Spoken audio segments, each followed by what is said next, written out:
अर्ध्या तासापूर्वी CIDचे प्रमुख सचिन पाटील यांच्याबरोबर एका महिलेला चौकशीसाठी या पोलीस ठाण्यामध्ये आणण्यात आले आहे. त्यानंतर धनंजय देशमुख यांना सुद्धा इथं बोलवण्यात आलेले अशी माहिती आपल्याला मिळते आहे. धनंजय देशमुख इथं दाखल झालेत. धनंजय देशमुख हे संतोष देशमुख यांचे भाऊ आहेत.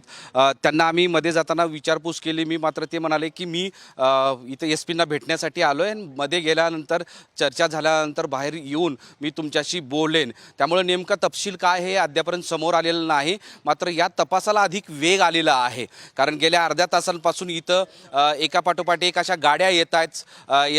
SP थोड्याच वेळात येतील अशी माहिती कळते. त्याचबरोबर या परिसरात पोलिसांचा बंदोबस्त सुद्धा वाढवण्यात आलेला आहे. आणि त्यामुळं आत्ता CIDच्या पथकाकडून चौकशी सुरू असताना काहीतरी धागेदोरे लागले असावेत. त्याचसोबतच वाल्मिक कराड यांना अटक करण्यासाठी वेगवेगळी पथकं राज्यातल्या वेगवेगळ्या भागामध्ये गेलेली आहेत.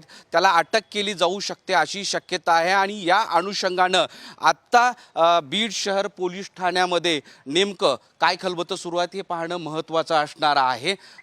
कालपासून CIDच्या पथकाकडून जोरदार वेग आलेला आहे. पूर्वी CIDचे प्रमुख सचिन पाटील यांच्याबरोबर एका महिलेला चौकशीसाठी या पोलीस ठाण्यामध्ये आणण्यात आले आहे. त्यानंतर धनंजय देशमुख यांना सुद्धा इथं बोलवण्यात आलेले अशी माहिती आपल्याला मिळते आहे. धनंजय देशमुख इथं दाखल झालेत. धनंजय देशमुख हे संतोष देशमुख यांचे भाऊ आहेत.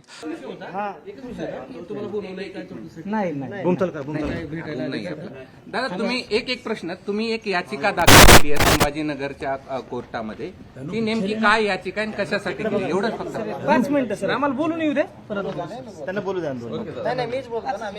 फक्त ऐका ना, फक्त याचिकासाठी तेवढं एकच वाक्यात सांगा की याचिका काय आहे.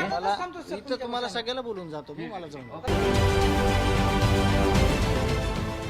देश विदेशातील प्रत्येक घडामोडींचे लाईव्ह अपडेट मिळवण्यासाठी आता साम टीव्हीच्या सर्व सोशल मीडिया प्लॅटफॉर्मला लाईक, फॉलो आणि सबस्क्राईब करा. तसंच सर्व नोटिफिकेशनसाठी बेल आयकॉन प्रेस करायला विसरू नका.